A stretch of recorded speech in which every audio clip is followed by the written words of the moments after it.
நன்னா தெரிஞ்சுக்கணும், பக்தியோடு இருக்கணும். வியாசரை விட நன்னா இருக்கணும் நீங்கள் யாருக்கான ஆசை இல்லையா? எல்லாருக்கும் இருக்கு. இங்கே இருக்கிறவர்கள் யாரும் இப்போ நாஸ்திகால் உட்காந்துருக்கலையே, எல்லாரும் ஆஸ்திகளாக தான் இருக்கும், பக்தர்களாக தான் இருக்கும். ஆனால் முடியலையே சுவாமி, நான் பண்ணணும்னு நினைக்கிறேன், வாழ்க்கை இங்கேயும் அங்கேயும் பிடிச்சு இழுக்கிறது, இதுக்கு என்ன வழின்னு தான் அன்னைக்கே அவர் கேட்டார். அப்போ கலியுகம் ரொம்ப துன்பம் கொடுக்கறதே, நன்னா பக்தியை வளர்க்கறத தடுக்கிறதே, அதுக்கு நான் என்ன செய்ய வேண்டும்? தேவக்கியாம் வசுதேவஸ்ய ஜாதோயஸ்ய சிகீர்ஷயா, தேவகியனுடைய குமாரனாக கண்ணன் பிறந்தானாமே, அவனுடைய சரித்திரத்தை சொல்லுங்கள். வேதம் நிறைய அர்த்தங்கள்லாம் சொல்லித்தாமே, அதனுடைய சாரம் என்னன்னு சொல்லுங்கள். எத்தனையோ அவதாரங்களை பகவான் செய்தாராமே, அதை பற்றி தெரிஞ்சுக்கிற ஆசை இருக்கு, சொல்லுங்கள். உலகம் படைக்கப்பட்டதாமே, நானும் படைக்கப்பட்டிருக்கேனே, அதுக்குள்ளே எதற்கு படைக்கப்பட்டேங்கிற ரகசியத்தை சொல்லுங்கள். பகவான் ஸ்ரீ கிருஷ்ணனுடைய லீலைகளை பறக்க சொல்லுங்கள். என் வாழ்க்கையில் நான் எப்படி தர்மத்தை கடைப்பிடிக்க வேண்டும்னு சொல்லுங்கள். ஏன்னா தர்மம் செய்யணும் எல்லாருக்கும் ஆசை இருக்கு, செய்யணும்னா நீங்கள் எல்லாரும் அவசியம் தர்ம காரியங்களில் ஈடுபட வேண்டும். நான் சொல்லிட்டேன்னு வச்சுங்க, உங்களுக்கே தெரியாதா? இது நான் சொல்லணுமா? அப்போ எல்லாருக்கும் தெரியும் தர்ம அது தெரியாது சுவாமி, என்ன பண்ணணும்னு தான் தெரியல. தர்ம காரியம் பண்ணுன்னா எது தர்ம காரியம்? அது எனக்கு இருக்கிற வசதியில் பண்ண முடியுமா?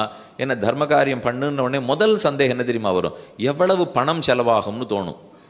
தர்மத்துக்கும் பணம் செலவுக்கும் ஒரு சம்பந்தமுமே இல்லை, ரெண்டுத்துக்கும் ஒரு தொடர்பும் இல்லை. ஏன்னா நம்ம நினைச்சுட்டு இருக்கிறதே ஒரு தர்ம காரியம்னாலே பணம் செலவழியுமே, என்கிட்ட அவ்வளவு இல்லையே, இருக்கிற குடும்பத்துக்கு தானே போகிறோம்னு தோணும். நாம் பொய் பேசாது இருந்தால் தர்ம காரியம், பிறரை ஹிம்சிக்காமல் இருந்தால் தர்ம காரியம், ஒரு சின்ன அகத்திக்கீரை கட்ட துவாதசி காலையில் வாங்கி பசுமாட்டுக்கு கொடுத்தால் தர்ம காரியம், பசுமாடு ஒரு இடத்துல அடிபடுறதுன்னா அதை விலக்கிட்டு அதன் கழுத்தை மெதுவாக ஆசையோட தடவி கொடுத்தா தர்ம காரியம், 8 எள்ளை எடுத்து என் பித்திருக்களை நினைத்து கொண்டு ஒருத்தருக்கு தானம் கொடுத்தா தர்ம காரியம். இப்போ சொன்ன எதுக்கான செலவு உண்டா? இப்போ நான் சொன்ன எதுக்குமே செலவில்லை. ஆனால் இதுதான் தர்மம்னு தெரியாது நமக்கு. இன்னதுதான் தர்மம்னு தெரிஞ்சு போச்சுன்னா சுலபமாக பண்ணிடுவோம். அதை தெரிஞ்சுக்கிறதுக்கு வழி என்ன? கலியுகத்தில் அதுவும் இல்லாத கட்டுத்துறாளே. 8 எள்ளு கொடுத்தா தர்மம்னு தெரிஞ்சுட்டேன்னா என்னைக்கோ கொடுத்துருப்பேனேன்னுவா. ஆனால் கலியுகத்தினுடைய கட்டம் என்ன தெரியுமா? 8 எள்ளு கொடுத்தா இது தர்மம் மாறுதுன்னு வசத்தியாக சொல்லியிருக்கோம். ஆனால் அப்படிங்கிற எளிமையான தர்மத்தை நமக்கு தெரியாமலே 80 வயசை கழிச்சுடும். இது ரெண்டுத்தையும் எப்படி சேர்க்கறது? இப்போ கலியுகத்தில் ரொம்ப சின்ன விஷயங்கள் கூட தர்மம் ஆகிடும்.